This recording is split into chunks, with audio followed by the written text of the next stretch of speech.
everybody, welcome back to Geek Bait Podcast episode 13, and this one's going to be a bit of a Christmas special as me and my guests will talk about, well, not guests, I always call you guests, but it's not guests, it's hosts. I should get this right eventually, maybe after 30, maybe after 14, 15 episodes I'll finally get it right. But my co-hosts, NerdyGeezer and Chef, talk all things Christmas. So first of all, I'll come over to you, NerdyGeezer. Lee, how are you doing, sir? Not bad. I've been very busy. Unfortunately, got to go back to work tomorrow night. I've enjoyed the last 11 days off. Very nice. Goes too quick, doesn't it? It does. Even I was off from the technically like the 19th. I think I was off, and it does seem to have flown by. It's already the 31st. Hopefully people see and hear this just before New Year's hits. But yeah, that period of time has flown by. Been very, very busy, but enjoyed yourself though. Hopefully, and got some good rest. Hopefully. Don't know about rest, but yeah, it's a funny thing, isn't it? You have time off over Christmas, you get even less sleep. True. Chef, welcome again. How are you, sir? How has your Christmas time treated you? Yeah, well, I've been off since the 12th of December, so it's been crazy. I've been off, and I feel like I've done nothing. Yes, forget you work as a dinner lady, don't you? So when the schools are off, yes, I'm in charge of the blancmange. You are. Dinner lady. There's no need for pink custard and sponge cake over Christmas. So if they've got all they need, king of the microwave.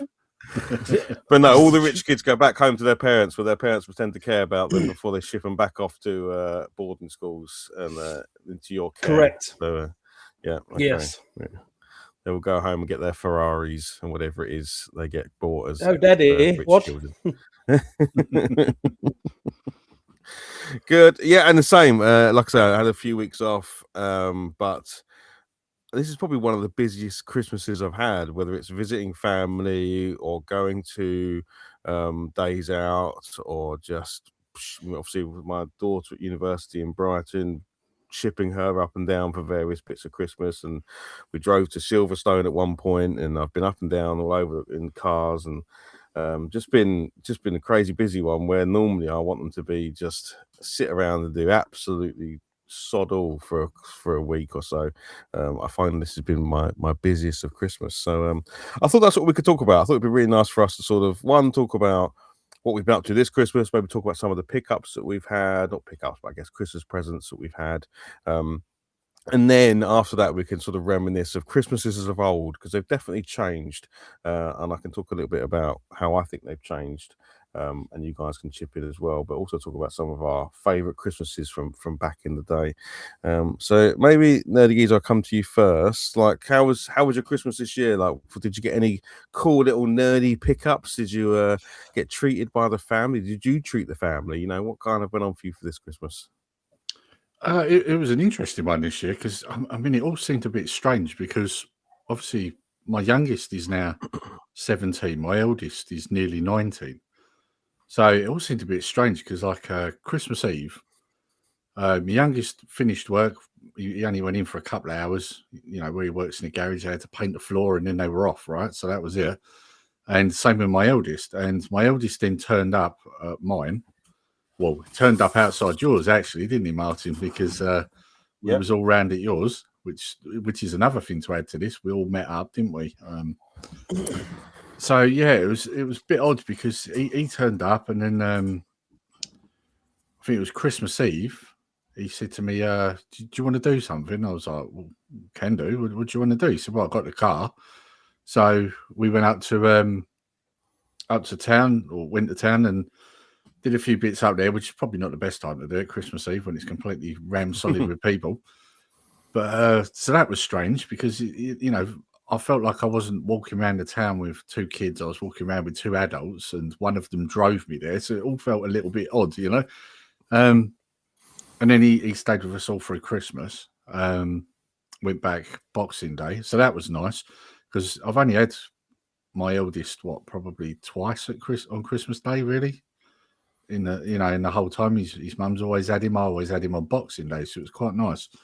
And then the 28th, we met up with my youngest girlfriend, so we've met her now as well. So yeah, so we've kind of been a bit here, there, and everywhere.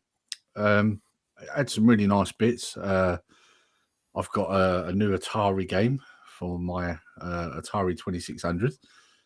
I think it's a game that was never released. Tiger Heli. I don't think it was ever released on the Atari, but now they have. So it's a new Atari game, if you know what I mean.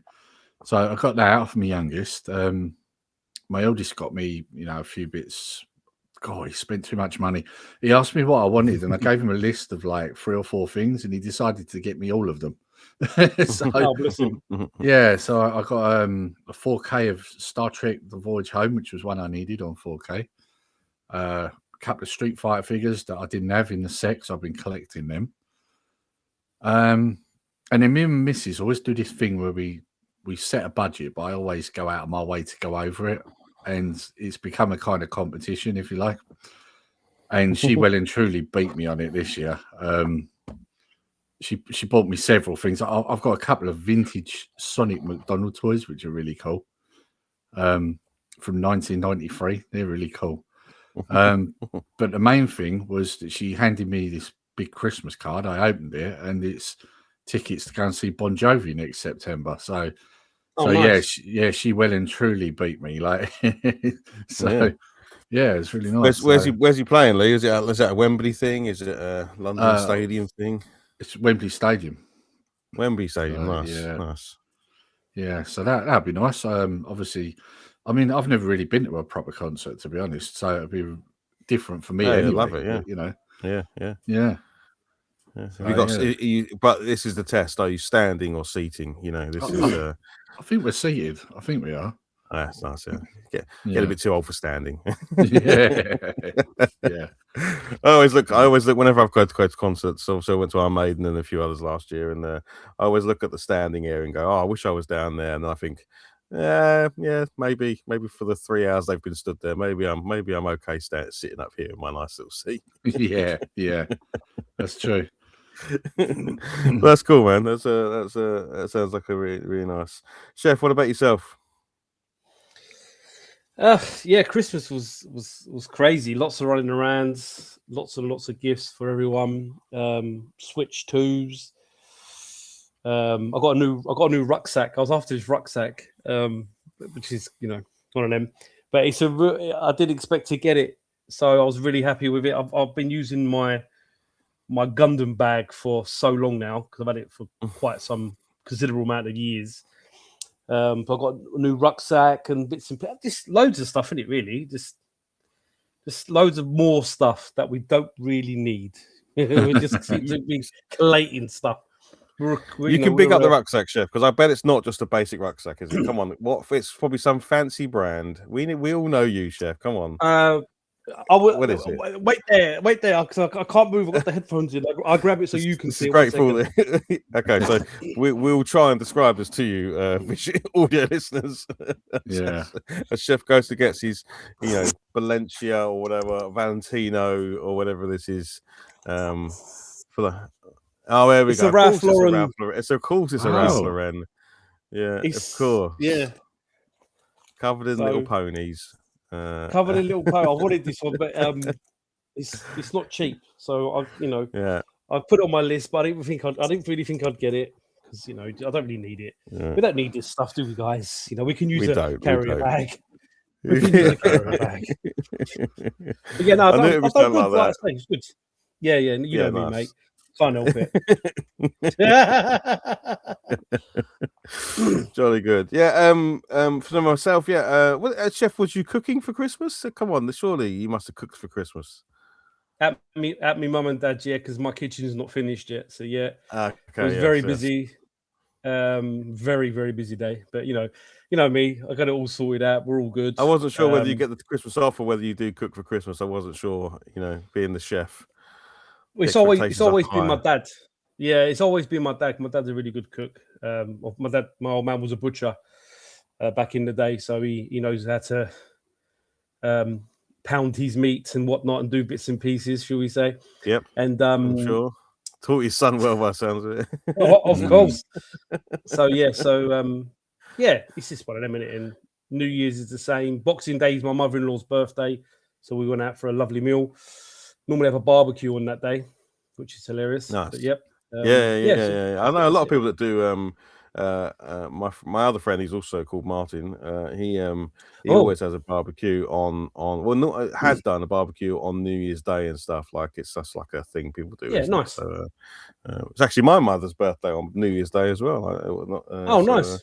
Yeah, if you can't forget my mum's birthday, it's the 1st of January. Can't really forget that one. So always ring her at midnight. That must have been interesting.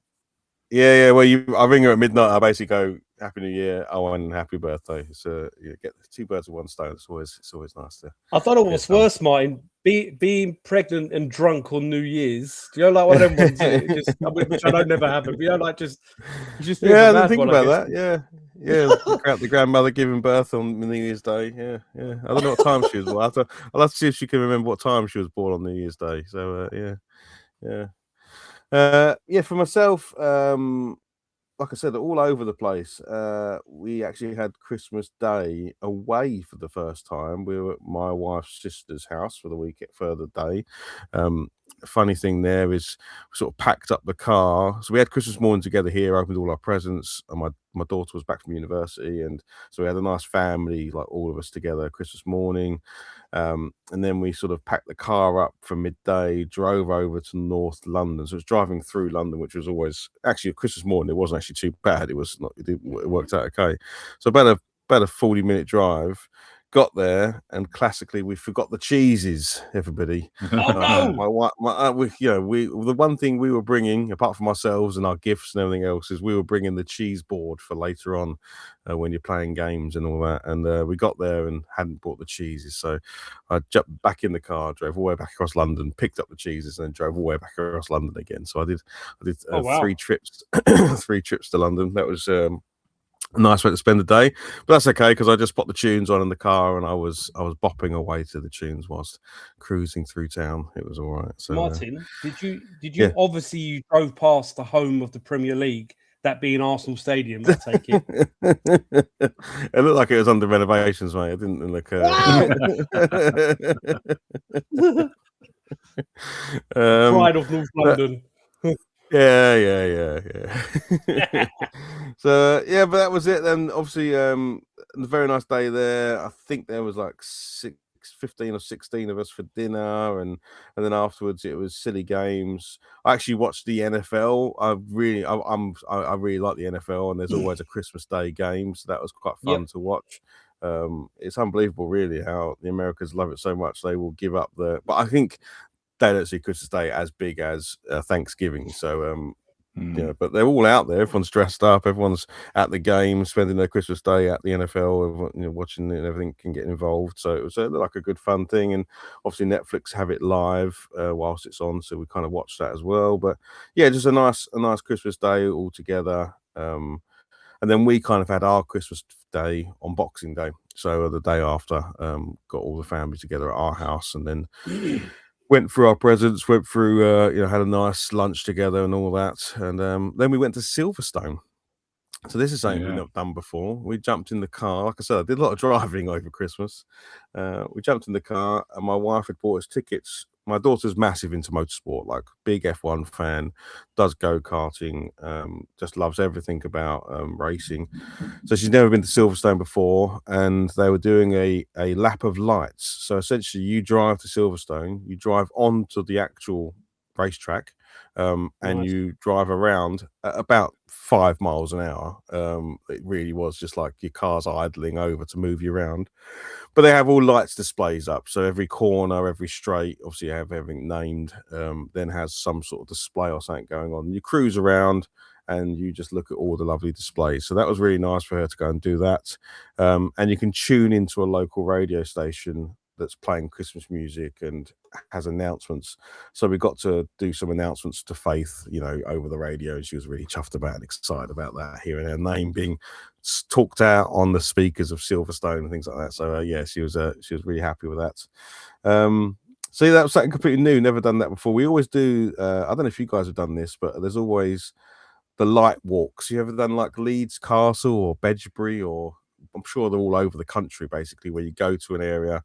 If you've not done one, I definitely recommend them for Christmas. They are very sort of festive. You basically go to like a wood, like a park, public park or whatever, and they'll do all these light shows. We've done local to us, things like Leeds Castle, which is nowhere near Leeds for anyone who wants to know. It's down in Maidstone. It's down in the south of the country, when Leeds is very much in the north of the country. Bedgeby Park, and a few others. Just really, really nice things. And this is similar to that, but you're in your car. So you drive around a course looking at lights. And the next day, we then sort of stayed in a hotel up there. And then the next day, so the day after Boxing Day, we went to the Silverstone Museum, which is obviously, Silverstone being the home of British motorsport in the UK, and has a lot of history, was formerly an RAF base during the war for planes to take off and on, and then became a racetrack and so on and so forth. So a lot's gone on there over the years. It was a really cool experience, and Faith got to do sim racing, which I know, NerdyGeezer, your boys have done some sim racing before, haven't they? Yeah, we went to the F1 experience. I think it was last year, and it's kind of funny actually, because obviously they paid extra to do it, or should I say, we paid extra for them to do it. And Connor was complaining. He's like, "This is the old version of the game. I've got the new version at home." So he was a bit annoyed with that, but yeah, they enjoyed that. And it's funny you said about Silverstone. We're going there to watch the F1 next year, or So yeah, I say it's funny, isn't it? I say next year, but it's literally in a matter of hours that we're in that year. Tomorrow. Yeah. So yeah, we're going to Silverstone. I've been there loads of times in the past, because my uncle used to marshal for motorbike racing. So I used to go with him, and he used to get us in free to the amateur racing. So I met a lot of the upcoming motorbike riders at the time. So that was always fun. So I've been there and loads of other tracks. So yeah, it'd be nice to go there again, because I haven't been there for a few years. So when we go and watch the F1, that'd be pretty good. Yeah, that'd be wicked. Yeah, I definitely will want to take my daughter. Although, this is again probably to your point earlier, Chef. My daughter's now 20. I'm not sure how much she wants to go to Silverstone racing with her dad anymore. She now has a boyfriend, and I'm sure he probably jumps me in the pecking order of who wants to go racing with. So it is a thing, isn't it, that as our kids, I mean, I've got 4 children. The youngest is 10, right through to the age of 20, and the older ones now, I'm like, oh, maybe they want to do this with somebody else. Maybe they don't want to do this with me. So we'll see. We'll see. I'm definitely noticing that at the moment. So I know what you're talking about. Yeah. Yes, as all dads on this stream, we all like, as our daughters, because our daughters or sons are getting other halves, we start to go, oh, okay, yeah, we're not the most important thing in their lives anymore. Okay, all right, I'll get used to that. But we'll on the one hand, it's nice because you think, oh, I've got a little bit more freedom to play with here, but then at the same time, you're kind of like, okay, this feels weird. Sort of thing, isn't it? It's like a catch-22, isn't it? Yeah. It is indeed. It is indeed. We're definitely trying to hold on to it, because for Christmas for everybody, I've bought a family holiday for next year to take everyone, including their partners, away, so we can including try and me have and a Lee. Well, I could try and sneak you in it, mate. I could try. But yeah. You could always just get flights out. Yeah. You could get some flights out and come and stay, You're going to Portugal, aren't you? Yes, yeah. Yeah, so I'm going to take the family out there, because Oh yeah, cool. Sure. Yeah, he said, yeah. So I'm trying to do it so that because I know my wife would love to have that.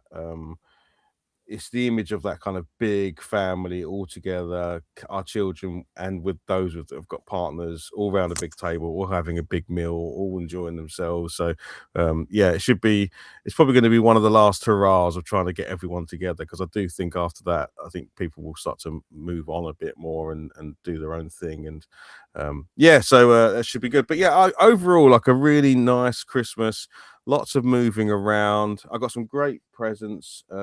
My wife bought me a new 3D printer.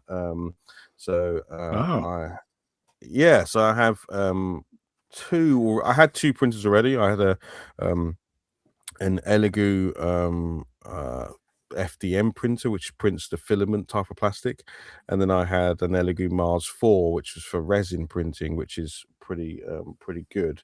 But they've recently done a new type of technology for resin printing, which is this kind of which is now called the Mars 5 Ultra, which is the one I have. And rather than, it's very difficult to explain in just audio, but resin printing, a bed normally comes down from the top and moves up and down. Right? Moves up and down as it goes into the resin. UV light cures it, and then it raises up a little bit. UV light cures it, moves up a little bit. UV light cures it. The problem with that is, as that bed is lifting upwards, it can sometimes pull the prints off of the print bed, and it can obviously cause problems. So the new way this printer does it is actually the entire resin tray tilts ever so slightly, so it pulls away from below rather than from above, and that has like a dramatically increased improvement in print speed and in lowering failure rates. So yeah, really cool basically. So I haven't got a chance to use it yet, but I do know it works very well. So I'll be back to 3D printing lots of little tiny fighting men for our war games and other bits and pieces. Maybe some toys for some people and stuff like that. So yeah, that was really cool. And of course, I also got the Commodore 64 Ultimate, which I think I'll talk about probably on our next sort of podcast, because I would have lived with it for a little while, but was not expecting to get it. I mean, I bought that back in July time from the newly formed Commodore. We spoke about it back in the time when Commodore was bought out by Perifractic and friends, and sort of recreated as a new organization, and they'd released this almost like a self Kickstarter. Really, it wasn't kickstarted, but it was essentially within their own sort of platform, the Commodore 64 Ultimate, and mine arrived literally days before Christmas, even though my shipping still says it hasn't shipped. So maybe I'm going to get a second one at some point. Maybe there's an error and I'm going to get two. But it has arrived. It took me a week to open it because I had all sorts of odd feelings towards it and trepidations towards it, but like I said, I think it probably deserves me to live with it for a bit, play with it, and then talk about it on maybe our next episode. But initial thoughts are it's pretty good. So I'll save that one. But yeah, otherwise loads of little bits. I got some Evercade carts. We all seem to be collecting the arcade carts for the Evercade, so I got some of those. The classics. Did I get any slippers? I did actually get some slippers. Yeah, I did. Yeah, so I got some slippers, some socks, and all those Christmas classics. So good. And as most of you are obviously now winding down for a couple of days before having to head back to work. But yeah, we all know work's not too bad for me when it's rolling to the bottom of the garden and sitting in this shed talking to people online, so it's not too bad. I'm not on a building site or anything, so there's definitely worse ways to spend your cold January days. So I thought what might be nice is to talk about some of our Christmases of old, some of our Christmases of past. We're a nostalgia group, right? We love the retro. We love talking about our nostalgic days, and what better ones than some of our Christmases that we can remember. Some of them aren't so great, but some of them are also fantastic, and I'm sure we've probably got a mixture of both over the many years that we've been around. So yeah, I know, maybe Chef, I'll come to you first. Can you talk to me about how maybe Christmases have changed for you, any iconic ones that stick out, for any reasons? Talk to me about Chef's Christmases of old. That's what I want to hear about. Imagine it's 1987. You're living in a flat in North London, Islington, a small child, and the gift is Boulder Hill, the Mask HQ base. Whoa. I was so excited. Nice. I was like, whoa. My nanny, bless her, she one of those old granny trolleys, and she walked Boulder Hill from Wood Green, which was North London as well, from Wood Green to where we lived in Islington, which was like a good, probably an hour and a half, 2 hour walk. I'm not even joking. Like with this Crikey. big thing. Yeah, bless her, man. That was great. That was like awesome. We had to build it and put the stickers on. Remember, you used to get the stickers on the little Oh, sheet. man, You had to stick them on it. And no, it's upside down. Then one's in it. You know? So I got that with I think Rhino, which is the truck. I think I've still got that. Yeah, Rhino. I think it's Rhino. The truck. Yeah, I think like it's kind of blue. Like for those that don't know, Boulder Hill was the play set to the Mask toy series, and was very, very cool. And yeah, man. I mean, that must have been a big box for your nan to carry. Yeah, Crikey, that is nice. It was massive. And can I just add, you're not allowed to use the fake rock as a projectile to throw at your brother. Because I've done that a few times as well. It still hurts. Interesting. Yeah, it's nasty, but it still hurts. I did that a few times. So my mum took it away from me, I remember. Wow. And I got Rhino down, and then I think it was 89. No, not 89. Maybe 91 or 90. I got my Turtles NES console. 91. I'm not sure. Which was awesome because obviously it's just a sleeve, a bit of cardboard over the main box, but it was everything back then. It was that was the Turtles edition, you know what I mean? And now as I'm older with the kids, just kind of getting everything they want, which has changed dramatically. Obviously, we all know we was happy with like a robot or a remote control car or a few toys, and now everything's electrical and it's mad. Even cooking's changed loads. You'd just be a normal roast, and now you're having finger food before or after. You're having a big cheese. If you're Martin, you're having cheeses from around the world. You're indulging yourself in Gouda. It's mad, really. It is mad. It is a really good point you brought up there, and I'll definitely come to you, Lee, and talk about your Christmas of the past. But this is kind of makes sense to talk about this now, because you said there about how now for Christmases it's really like I was having this conversation with Vic the other day, my wife, and how my wife because because everything is digital. Like back in the day, it was so easy to buy presents for people because you'd buy a CD, you'd buy a DVD or a video or a video game, or everything was there to wrap and put under the tree. And now so many things aren't wrappable. You can't wrap a Spotify subscription or a Netflix subscription or even a movie from Prime Video or a game from Steam, or there's so many things you want to buy your kids or whoever because they'll love it, but I'm not going to buy my wife the latest, I don't know, Take That album because she's got a Spotify subscription and she'll listen to it on there, and I think it's taken away. There's good reasons and I understand that, but it makes it so much harder to buy those little gifts for people that I think our trees were probably covered with them back in the day. The movies, the games, the music, the things that you just don't get now, So yeah, we were literally talking about the other day and how things like Lego is probably one of the most bought toys for Christmas because it is still very tangible and it's still wrappable and it still can go under a tree and it still has the excitement that I think people want.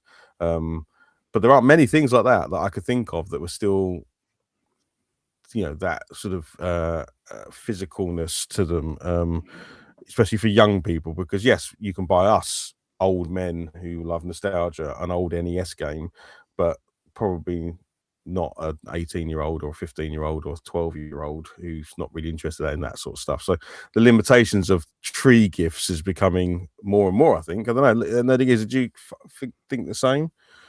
It is more awkward. I mean, basically what we tend to do with the boys now, because like you're saying, it is a problem. So recently Kyle, my eldest, he wanted a film that's not available on streaming platforms, right?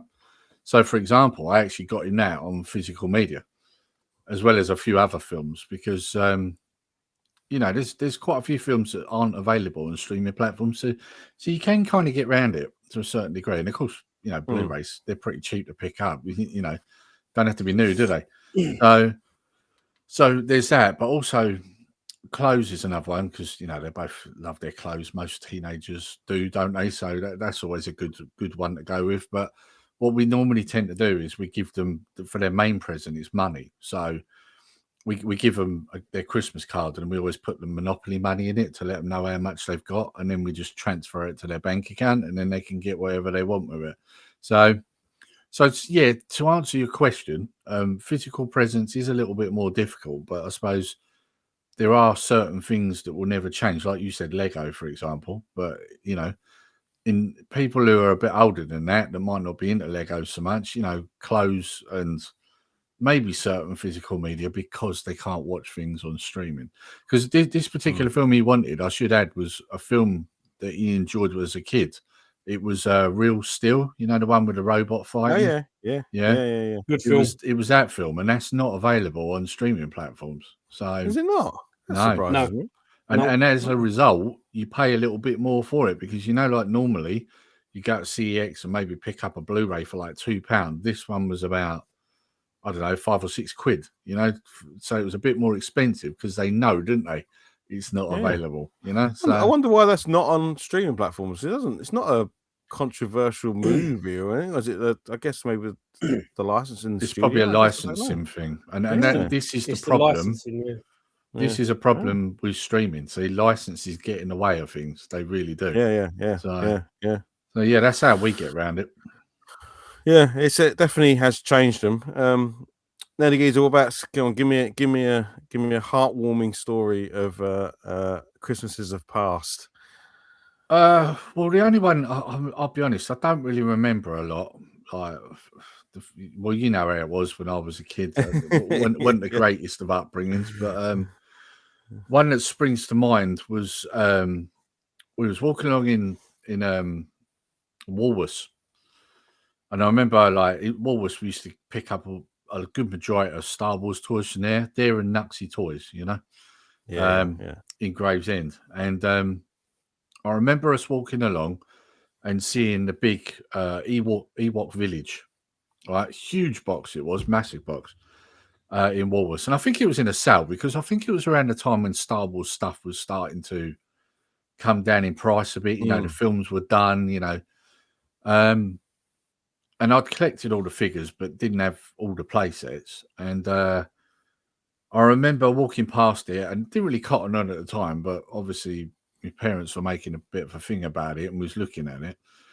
And then, of course, you know, Christmas Day rolls around, tear open this big box that's for me and my brother, and it's the Ewok village. So, and I mean, that was pretty special, because I don't think many people had that. I think where it's coming towards the end of the toy line, I don't think many of them are made. And I think probably a lot of people had moved on to other things as well by then. So in my experience of talking to people, not a lot of people had the Ewok village. And we did have it. It took a while putting it together, because there's quite a few bits to it. But, you know, you've got like the net bit that comes down from the bottom, and you can put your little figures in and net them up like what happens in Return of the Jedi. And you've got the little spit bit in the middle. You can put a figure on it and turn him like he's being cooked. Of course, it's only a sticker of a fire underneath, but, you know, when you're a kid, you don't care about that. And then, like, the bits at the side, you've got like one bit you can sort of sit your figures in. It's like a little seat in place, but then you've got another one where you can drop them and they shoot down, and you can take them out the bottom. So it's all pretty cool, you know. Like, back then, it was kind of different for a lot of toys that were around at the time, I think. So yeah, that's one I think of fondly from, you know, being a kid. Probably one of the only ones I can really think of, to be honest. So yeah, okay. But as an adult, I think I'd probably have to say probably this year, really, because I had Kyle, and I had, you know, obviously Connor lived with me, but, you know, I had Kyle here all through Christmas. But the other thing that made it special was they actually bought me my Christmas present this year, which was nice. You know, up until this point, you know, we would buy them from the kids to the missus or to me, you know, whereas this time they actually bought it out of their money because they're both working. So, yeah, it was quite nice. Like, it made it a little bit more special because they're buying it, you know. Does that make sense? Yeah, I think that does make complete sense. It's not about the money, is it? It's about that they've thought about you and they've spent their money, which is way more precious to them. Let's face it, like, our children, if they are lucky enough to be in part-time work or whatever it is whilst they're still in education, or they've gone into full-time work out of education, that money is still very difficult to manage. And the fact that they've gone, oh yeah, dad would love this or mum would love this, and they've gone and spent their 10 quid on it, or however much it was, it's that thought, isn't it, that we go, oh crikey, that's nice. When we was at Silverstone, my daughter, who's at university, all the trappings that come with university, money is tight, she works 2 jobs and all the rest of it, and she just out of the blue surprised me with a Brawn hat, because I love the Brawn story of F1. And I was like, oh, bless you, sweetheart. She was, oh well, you do loads for me and you've brought me here and all this sort of stuff. So it is those moments that I think the one, they tell you that you've raised kids right, like they've not always on the take, and they are looking to and they think about you and they surprise you and they do little gestures like that. I think that was a lovely little thing that she did, and I'm looking forward to wearing it when we go to Portugal, because it's a nice white baseball cap. I'll definitely wear that on holiday when the sun's shining. So save the burning top of my head. That sounds really cool. Like you say, to have both your sons there for Christmas makes it extra special, right? And all the things you talked about. So that's really cool. I'm going to talk about a couple of Christmases that will always stay with me for a long, long time. The first one was probably when I'm going to try and guess my ages, but I might be wrong. I feel like I was probably like 7. I won't say 6, 7, because it makes this podcast. I suppose I've said it now. All the kids will be listening to this, so that's Chef's doing the move.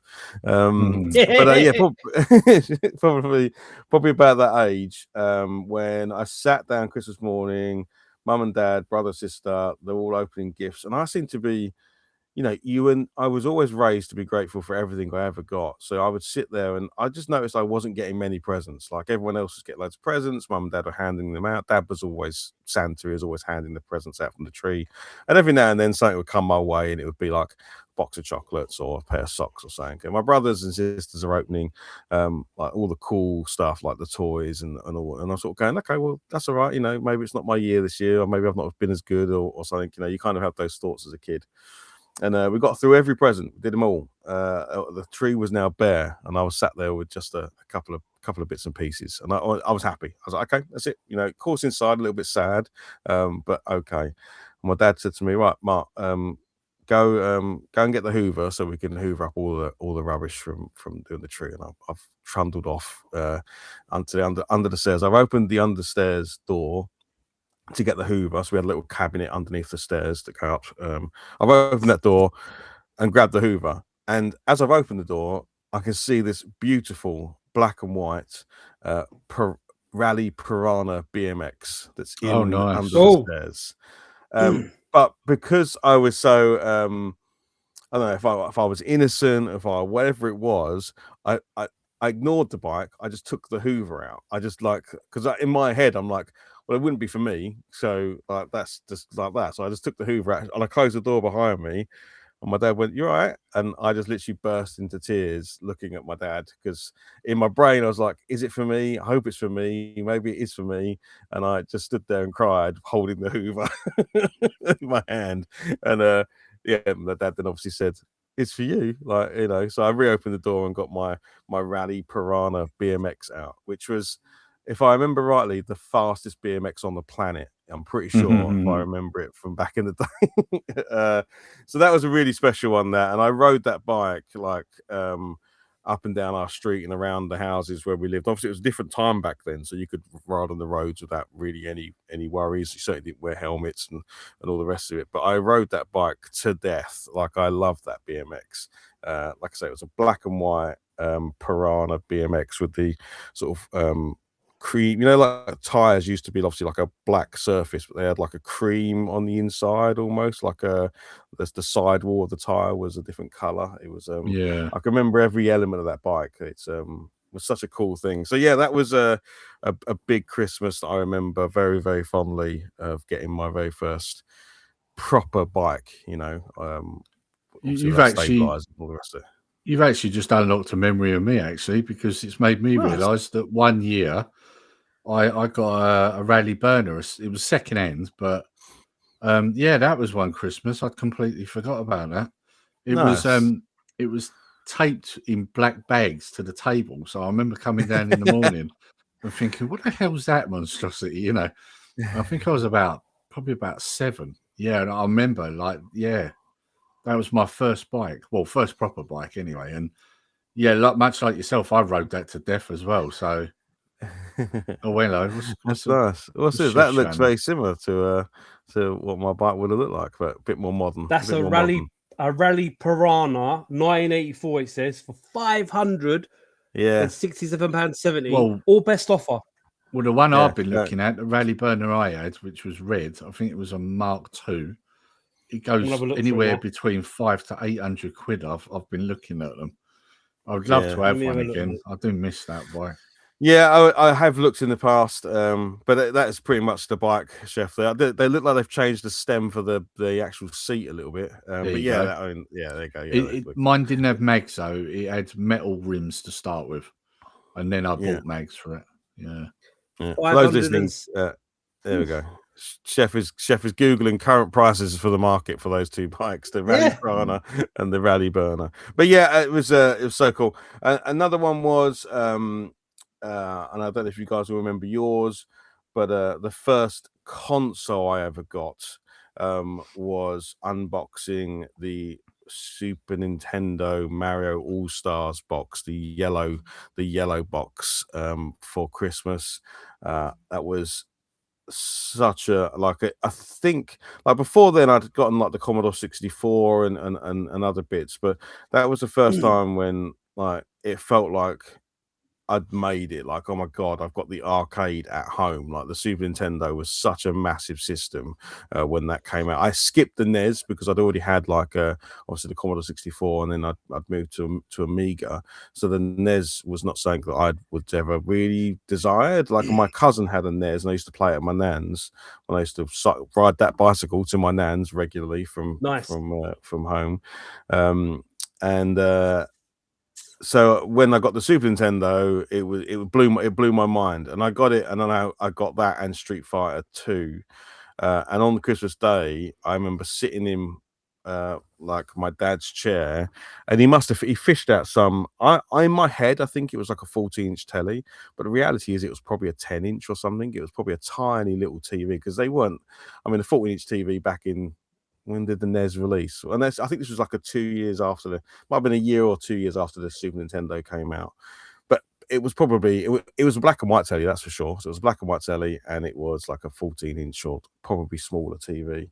And we set it up in front of the chair. So we had the main TV where we had Christmas, TV on and the Queen's speech and stuff. And then we set this little TV up to the side so I could have the Super Nintendo on. And I played it all day, all day. I played it so much that I was actually physically sick the next day from having, when people used to say you get square eyes, you sit too close to the telly. I think for the first time in my life, I actually had square eyes. Yeah. Was it because of the parallax scrolling? It made you. It might have been something. Maybe, and I think I sat so close to it and just stared at it for probably a stupid amount of hours. The next day I couldn't even play my Super Nintendo because looking at a TV made me feel ill. So that was it was wow.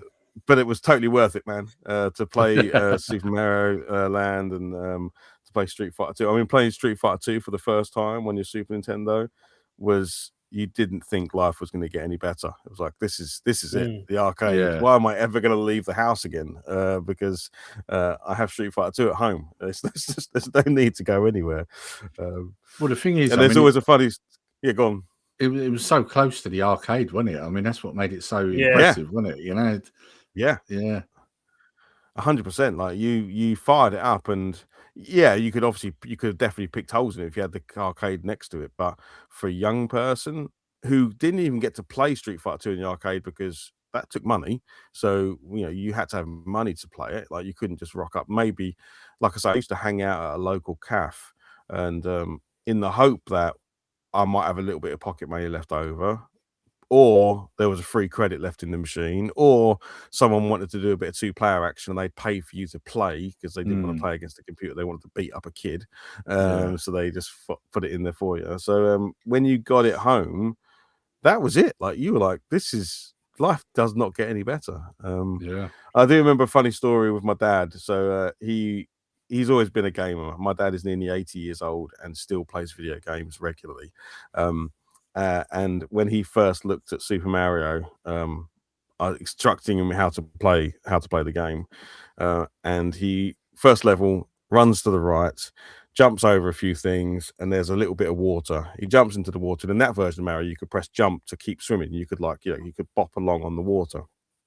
And he jumps in and he drowns. And I'm like, well, Dad, you got to press the swim button. You got to press the jump button to keep swimming. And he was like, well, you didn't tell me that. It always reminds me very much on a regular basis that I never told him how to swim in Mario. I don't think he ever went back to Mario after that because I set him up. But yeah, that was super cool. I don't know if you ever had that, but it was funny. The last thing I'll talk about is obviously talk about giving money at Christmas, Lee. And it's only now as an older man I can reflect on actually how this probably played out. But for one Christmas, my mum and dad gave the 3 kids a check. We all got a check from Santa to cash in January, which as a kid back then, you probably would have gone, oh, that's really cool. Like, I got a £50 check. I think they were £50 checks, I think. But like all of us in the 80s and 90s, we weren't like a affluent family. We weren't rich. We weren't, we all struggled with multiple mortgages and all sorts of things that went on back then.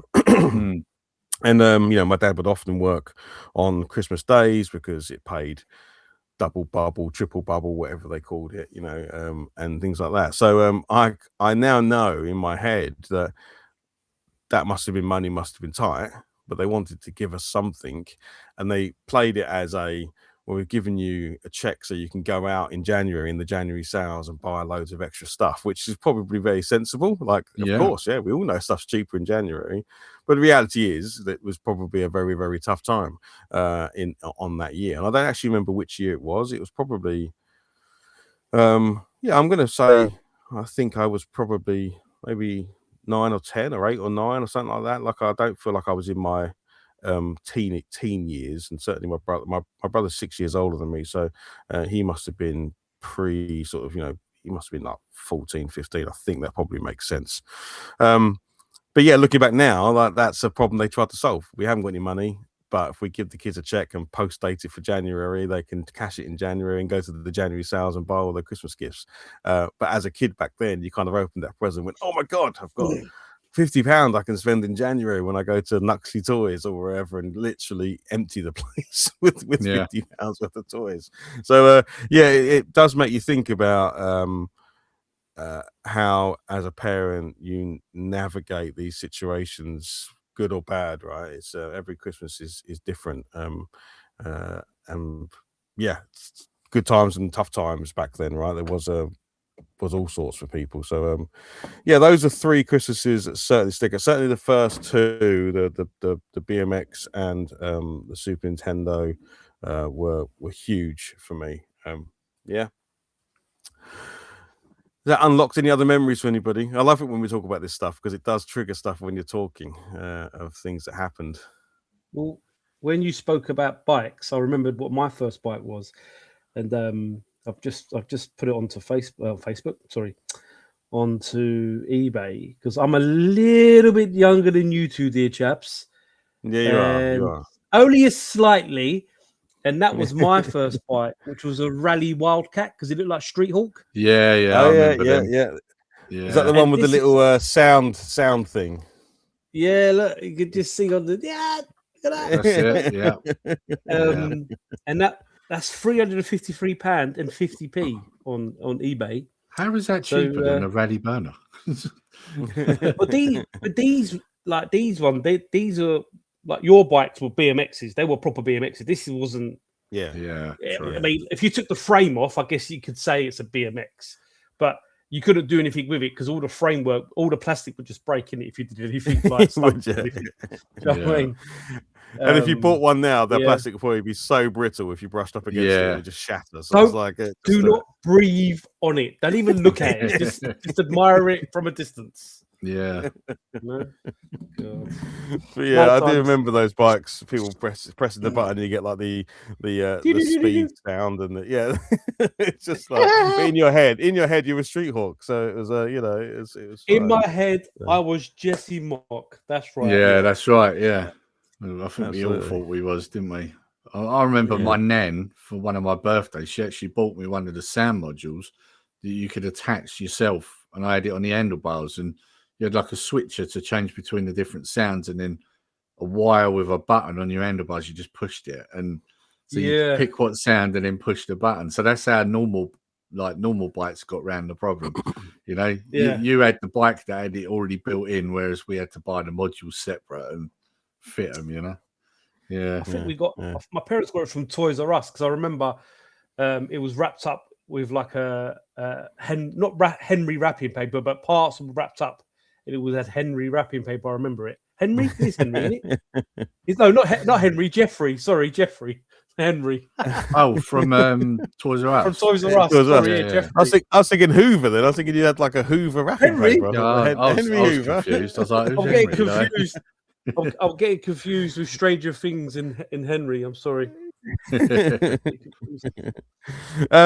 there any gifts you guys can think of, or anything you lusted over or desired that you never got for Christmas? I'll kick us off, and then maybe it will trigger some memory. So for me, I was maybe getting a little bit too old for toys. Maybe not, but I always wanted the Turtles. Like when the Turtles came out, they were huge, right? And the figures came out for Turtles, and I always wanted to get all 4 Ninja Turtles, or Hero Turtles, as we had to call them in the UK.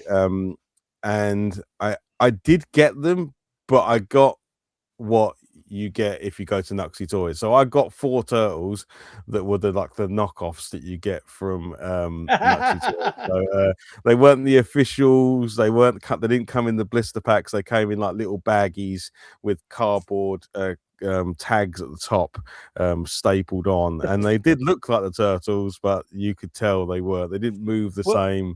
They were, instead of Michelangelo, it was Michelangelo and things like that. Yeah.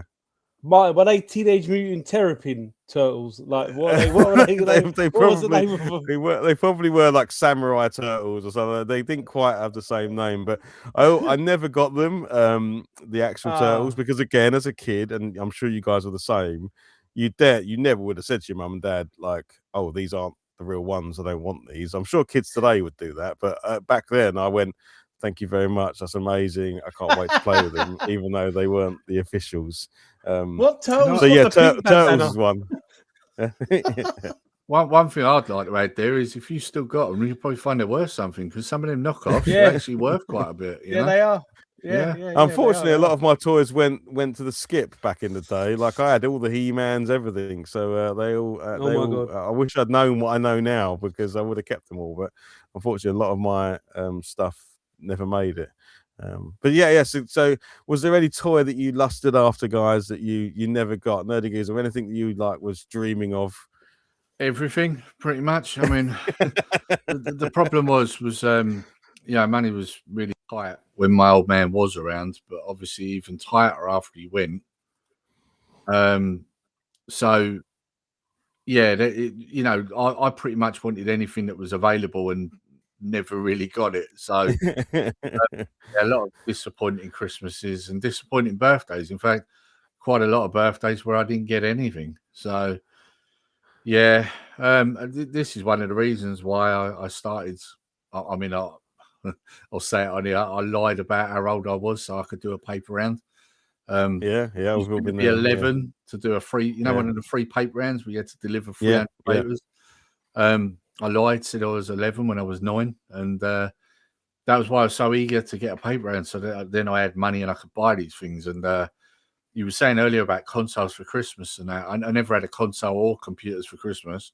I bought them myself because I had a paper round and I saved. So yeah, my Commodore 64 I bought myself, my Mega Drive, my SNES, all of them. Wow. Occasionally had games later on when I was a teenager. I think my uncle bought me a few of the Mega Drive games and that, but yeah, I really like, and I'm not saying this for sympathy or anything, but I think there was a lot of things. Can't think of anything in specific, but I know there was a lot of things I did want that I never got. Transformers was definitely one of them for me. Yeah. Yeah, they were very cool, and they were quite an expensive toy, if I remember rightly, as well. Yeah. Like an action figure. Like I had a lot of Action Force and He-Mans and stuff like that. And I think back then, I'm trying to think, like a He-Man was probably like $5.99 or something in that ballpark. They were that sort of price. But a Transformer was always more of a premium toy. I might be completely wrong, but in my eyes, that's what I saw Transformers as. I had a friend called Mark who used to get Transformers, and they always seemed like they were like another level up, like they were like, very expensive. But I don't know if that's true or not. I don't know if they actually were more expensive than your average toy, but they did have a lot of complexity to them and a lot of moving parts to them, and that's so you would think naturally that would mean they're probably more expensive. I'd say there probably was. I mean, you're looking at about what 30-40 quid for a Transformer, and back then, you could buy, like, for example, an Ewok village for that, so they were quite pricey for what they was. Yeah, makes sense, doesn't it? I guess. Yeah. What about you, Chef? Oh dear. We was a bit spoiled as kids, to be fair. Sorry. I got most of the things I wanted when I was a kid. Sorry. I mean, normally what happened in my ass is I was always Nintendo, so I got a Game Boy. My brother got a Game Gear.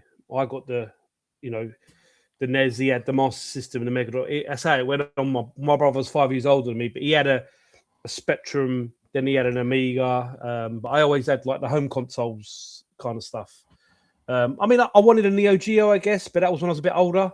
My parents, were like, I think even then it was 500 quid, I think, for a Neo Geo console back in the day. And my dad was like, I don't see the point. My dad was like, why don't you just buy an arcade machine? If it's an arcade, buy an arcade. Because arcade machines back in the day, I remember there was a guy local who you could sell them for like £200-300. This is back in the day. He was like, get an arcade machine. Why? If you want an arcade, I'm like, yeah, but it's not the same, Dad. It's and he was like, where are you buying the games from? Because you couldn't buy Neo Geo in a Woolworths or a WH Smith's or a Toys R Us. You had to go to specific shops to buy these games, or even buy them via the back of the magazines. You couldn't. There was nowhere to buy the games, really. To be fair, I don't know anywhere that sold Neo Geo, like on the shelf, other than one shop in Turnpike Lane in Wood Green area called Chicano's. He used to sell Neo Geo. I think I put on my little list I've got. I mean, I remember I like one of the toys that always sticks out to me was the RoboCop toy line, because you could put caps in the back of the RoboCop. Yes, you could. Yeah. I had like Galaxy Rangers, and I had Bravestar. Like I had most of the stuff, to be fair, when I was a kid. Transformers we had. Starcom. I used to really like Starcom, if you remember Starcom, because they were like a little bit mechanical, like the things would move and do things, and they were pretty cool. Very expensive now. 6. Yeah, they are now. Yeah, they are very now. Expensive Starcom stuff. My brother had Zoids. I was a bit younger, but he had like the Zoid. They were cool. Like they were dinosaurs, but mech dinosaurs, like Godzilla-esque kind of, I guess. And we had Bionic 6, Centurions. Mask was one of my favorite for me. Was Mask because it was like 2 toys in one, because you got the normal toy, then it transformed, into the battle toy. I don't know really. Yeah, probably the Neo Geo, but that was just when I was a lot older. I think I was like 14 or 15, so that would have been 94, 95, and I was in secondary school. And I don't know anyone who had a Neo Geo when I was a kid, to be fair. But I used to love Samurai Showdown. Yeah, I think we all lusted over the Neo Geo when we saw it. Yeah. We used to have an indoor market in Bexley Heath, and I think I've told the story before, but there was a market stall in there. It was like an indoor market, so it was a bit more than a market stall. They were a bit more sort of, you know, laid out properly and stuff. But that stall used to sell Neo Geo carts with also the actual boards for cabs and stuff like that. And he would have a couple of TVs on showing Samurai Showdown or King of Fighters or whatever it might have been, a Metal Slug. And you just looked at them and were like, oh my God, I can't believe you can actually own this stuff. But I don't think I ever saw anyone buy it. I don't know how his stall survived because I don't think I ever actually saw anyone purchase anything. But it was just something you'd stand and look at. You would just be like, oh my God, it's just an amazing. Again, whilst Super Nintendo was bringing the arcade home, I mean, Neo Geo was the arcade at home. It was it doesn't get any better than this. This is it. And it is, in my eyes, the pinnacle of the arcade. You know, I know some people have different generations that they love of the arcade, but to me, once Neo Geo was there, it was like, okay, this is it. Like, well, why would you want anything better than this? Even today, when I look at modern day arcade machines, I'm like, yeah, you're not as good as that, you know.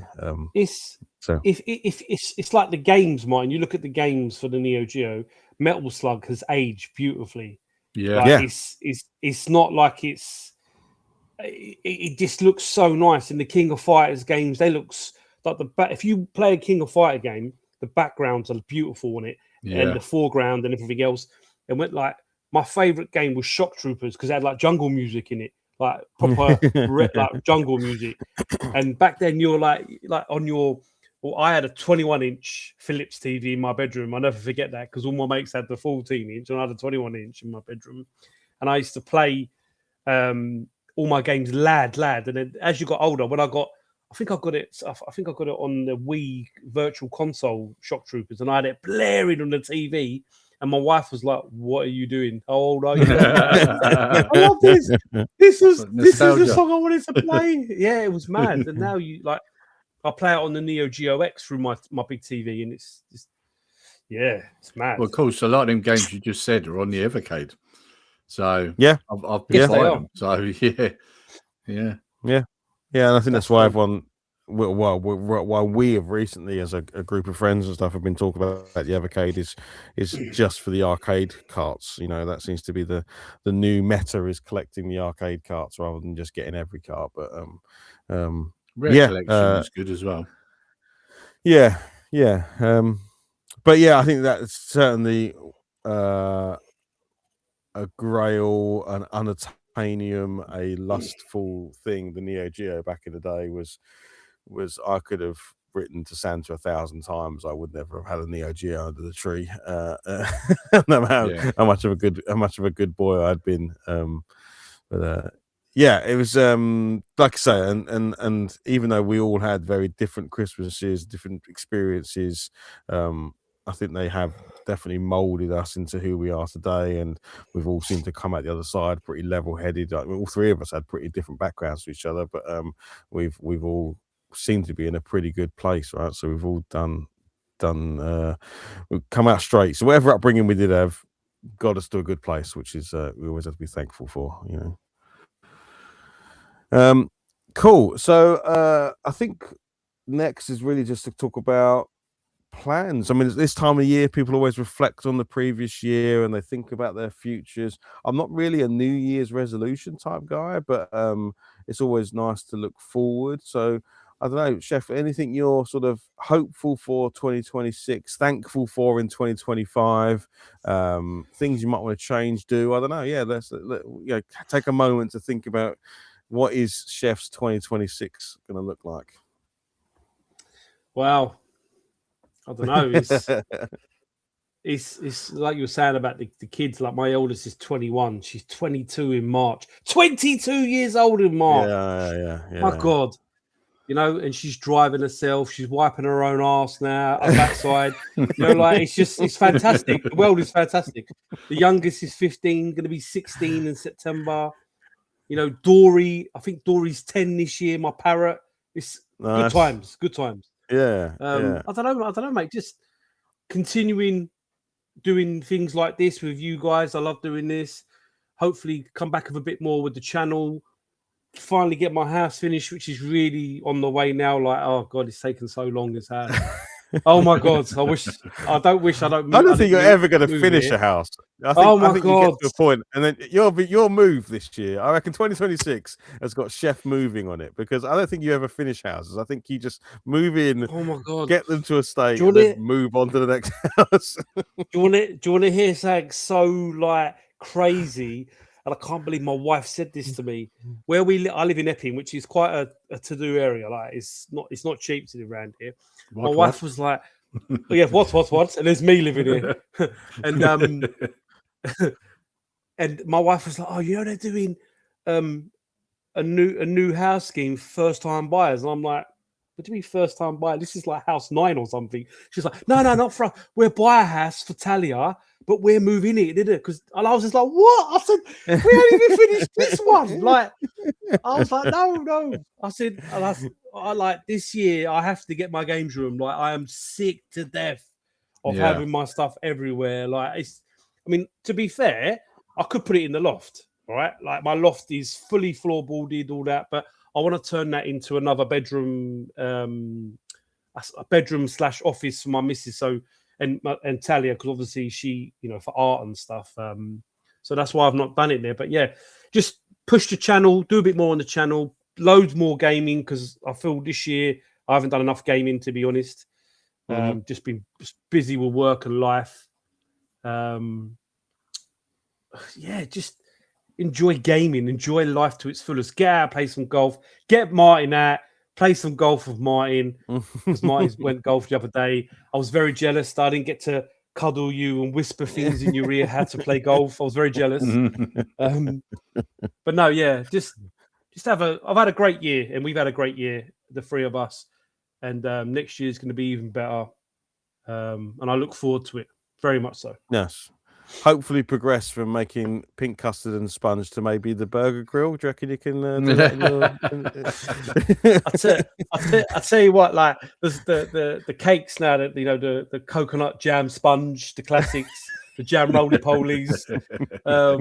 Do you know what's hilarious? Sorry, just quickly, I have to write menus 3 times a year for the school. And I do a little showcase. I do like a tasting day where the big bosses can come and see what I want to put forward for the kids' new menus. I'm not even joking to you. I can put an Oreo cheesecake, a Biscoff cheese, all like this wicked stuff. And I get told, what about spotted dick? What about jam roly poly? I'm like, this ain't 1970s carry on catering. This is, like 2025, 2026. Kids want, lemon sorbet. They want all these things. It's just but I get asked all Rod the time. Stewart's kids don't want spotted dick, do they? They want they want soufflés. They want the Oreo cheesecake and like hot chocolate fondants, and all the teachers are like, "Nah, we want coconut jam sponge." I'm just like, this is not for me. I'm telling you, I'm not even. Everything's like, I put cream on the menu. No, it has to be custard.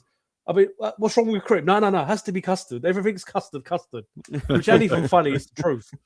Chocolate custard, vanilla custard, strawberry custard. Like, no. Anyway, sorry. Excellent. Nice. What about yourself, NerdyGeezer? For me, it's quite simple, although there's a bit of a story to it, like there always is with everything with me. So as you guys know, because I had a motorbike a few years back. So I redid my CBT so I could get a bike on the road again. And of course, that was before I realised how astronomical the price is now, not only to buy the bike, but to insure them. To a point where it's 5 times the amount now. And of course, it's because of all the motorbike theft, right? But I wish I'd known that beforehand, because one of the reasons why I was going to do my CBT, get a bike on the road, was because we couldn't really afford another car. I mean, obviously the missus has got a car. Well, looking at it now, it's actually going to be cheaper for me to get a car. So basically, long story short, I'm hoping to start doing driving lessons in the new year. So that's the plan. Cool. It's crazy. Like when I look at it, I can insure a car for like a fifth of the price it would cost me to insure a motorbike. How insane is that? It doesn't make sense, does it? Yeah. So, but that's the road I'll be going down. So that's what I'll be doing. That's my focus, really cool, I suppose. man. So Yeah, that's really cool. That's really cool. Good luck with Yeah.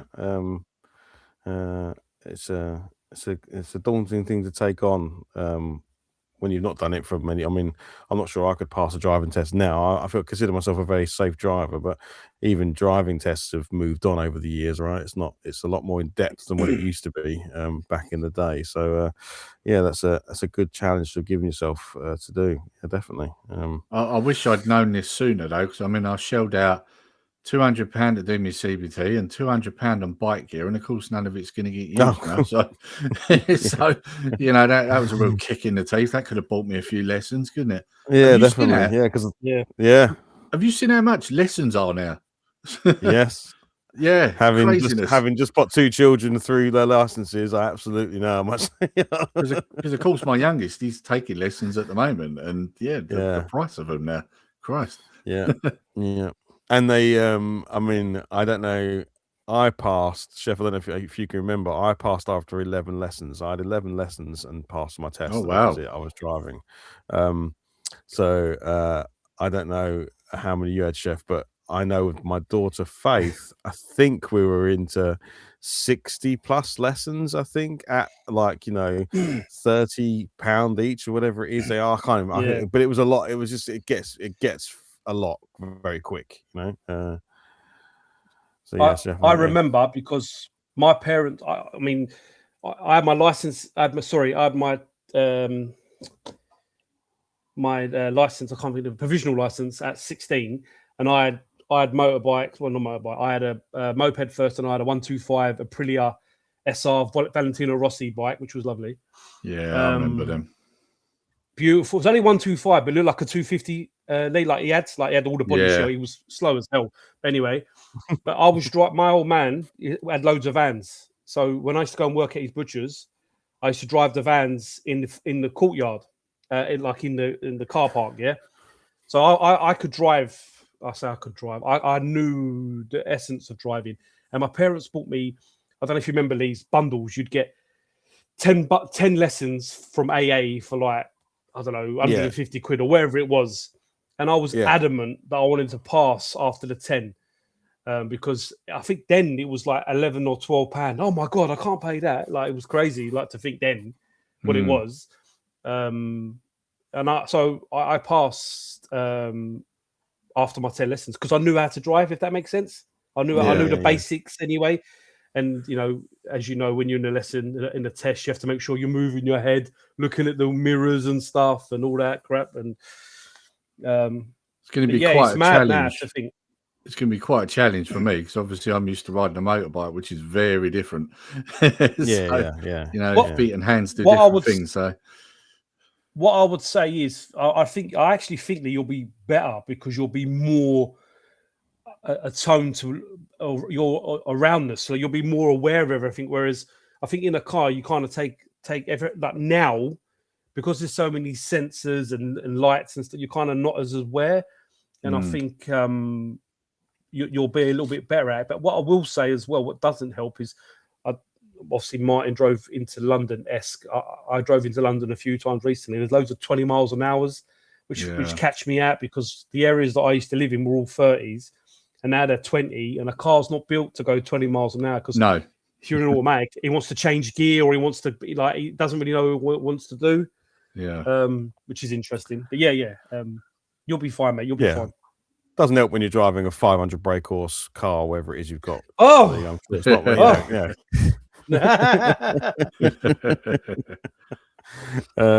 but yeah, well, good luck with that, Lee. That will be a really interesting challenge for you there, definitely. For myself, obviously, always grateful that everyone's healthy and well, and this year has been a massive challenge for our family. Obviously, what happened to Blake, I've spoken about it on previous podcasts and stuff. So, very thankful that all played out the way that it has done. I can't change what happened, but I can be very thankful for the outcome.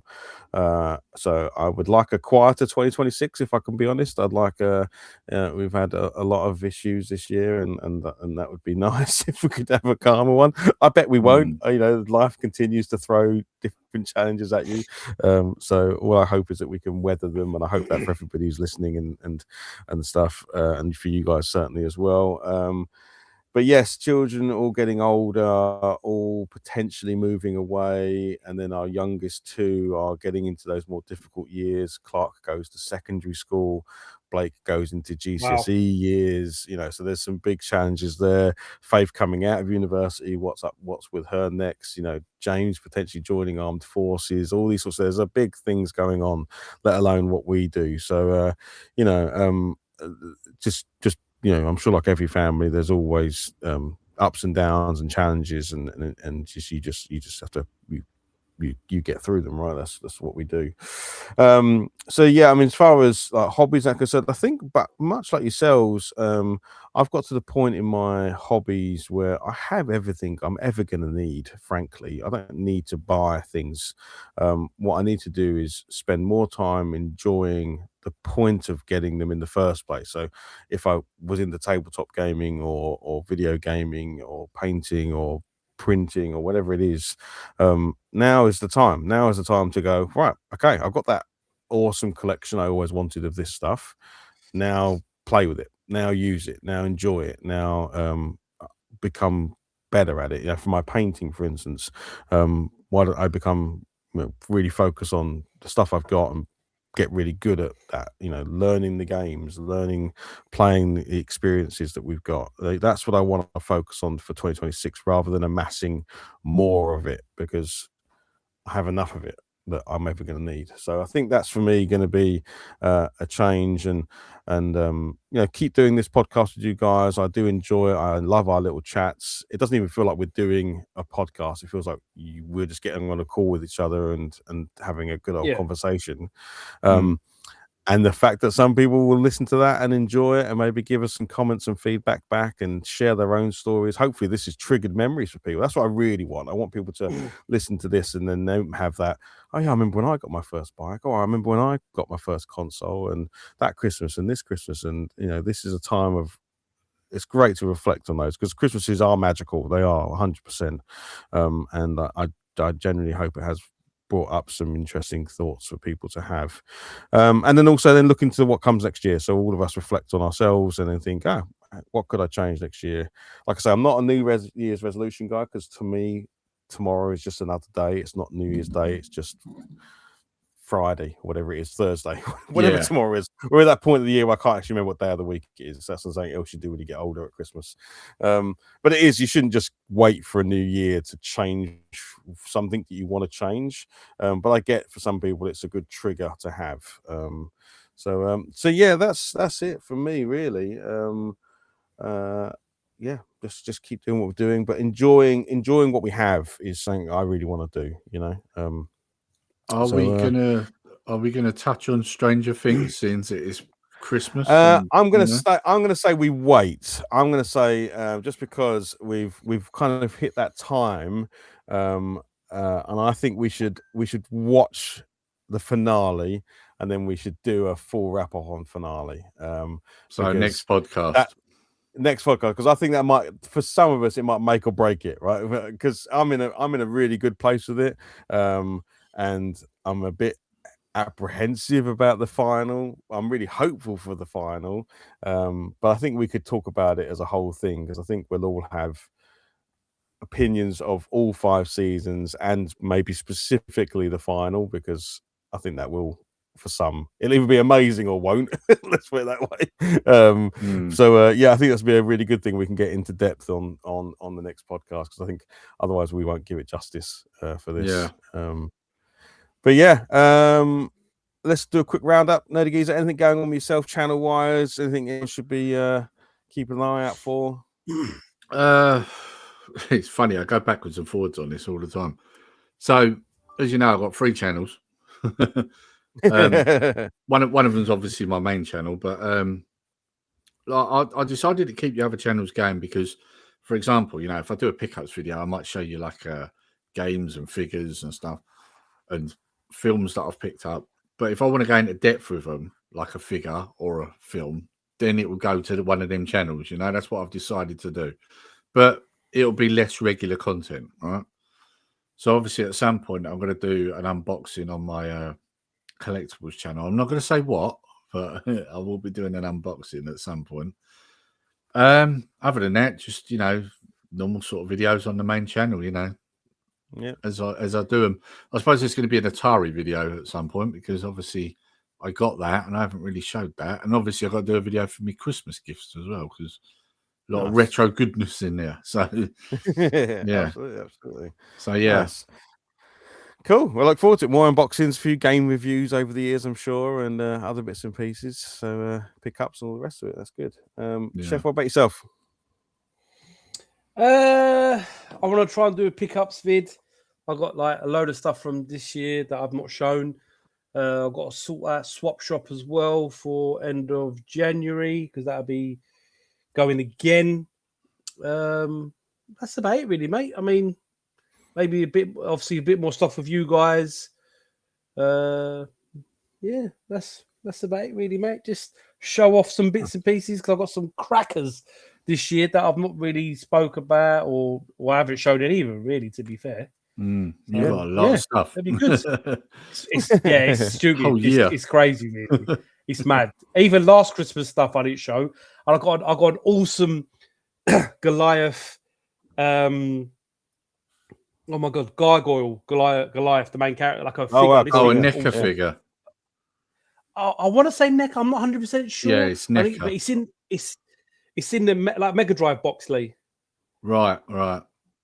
I have to show you off camera. I think I know which one you mean. It's a NECA figure, yeah. More than likely. Nice. But yeah, it's lovely. Yes. Yeah, so there's loads of stuff, loads of games, you know. So yeah. Hopefully, at some point, Lee, we also get a vlog. We want a vlog of this new games room being built. 2026 has got to be the year. Otherwise, if you don't build it this year, I think your wife's got a conspiracy against you, where she'll move you every time you get to the point you're going to build it. She moves you house. Again. Oh god, you know. But to be fair, she did say to me, put it in the loft, but I was like, there's too much. The house will go down. Right, there's so much stuff. The house would just fall in. Top heavy. Yeah, but like, she's really up for it because I want to move all my computers outside, all the consoles. So there's no gaming in the house, which sounds terrible. But I want to move everything into the games room so I can get my projector out and project from my Laserdisc player and project from anything onto the like make it a bit more of a family room, even though it's just full of games and stuff. But make it like so we go and watch movies and down there and stuff, and But yeah. Nice. Let's see. We definitely want to see the build video. We need to take us on the journey. We need to be on the vlog with you. We're gonna get Lee down to do some demolition work first, and then we're gonna get you down mine to do some like a blueprint schematics. Sledgehammer. That's what we need. Health and safety stuff with Martin and the demolition by Lee. I think. Well, I've got a sledgehammer, so we're already halfway there. Yeah, we're there, mate. We're there. We're golden. We're golden. Yeah, nice. Awesome. Brilliant. Well, look, I think all that's left to say is, first of all, to you two, thank you very much for 2025 and your engagement with this. And this has been a cool little project that we've done. I know we had our 1 year anniversary on the last one, but this is the whole of the year. So, I think it's been really good. Looking forward to 2026. I hope you both have fantastic years, health and safety and all that with the family and prosperousness, I'm sure. Into you, mate. Into both of you. Yeah. Thank you. To anyone who's listened to us over the past 12 months, whether this is your first one or you've been there throughout the entire time, again, Happy New Year. I hope you all have wonderful 2026s. And we will certainly be around if you want to continue listening to us rabbit on as we've done. This certainly feels like one of those ones where I'm not sure there was a point to any of what we said, but it was just been a lovely conversation about our Christmases past and present. That's all that remains to be said. So thank you very much for listening, and we will see you on the next one. All right. Happy New Year and enjoy 2026. We will see you there. Ta-da, everybody. Bye-bye. See you later. Don't get Happy too New drunk. Year, everyone. Bye. Ciao. Bye. Bye. Bye. Bye. Bye. Bye.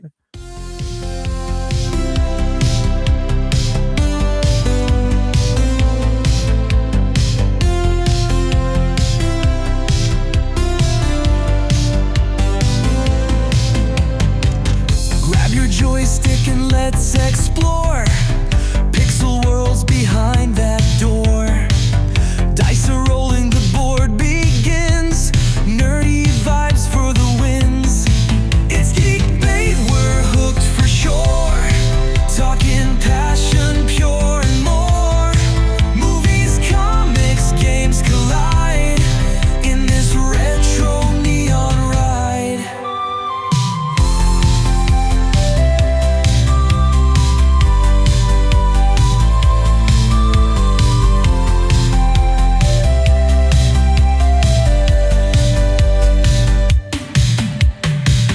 Every month the mics ignite. Phantoms clash, they shine so bright. From galaxies to fantasy planes, we're geeking out, it's ingrained. It's Geek bait, we're hooked for sure. Talking passion, pure and more. Movies, comics, games collide in this retro neon ride.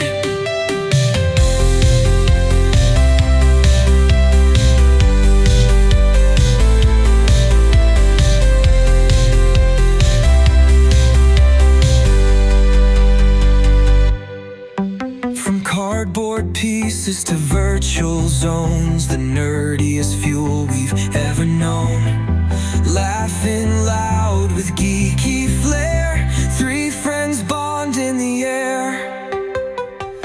Join the chat, grab a seat for the stories that can't be beat. Sharp opinions and loads of fun.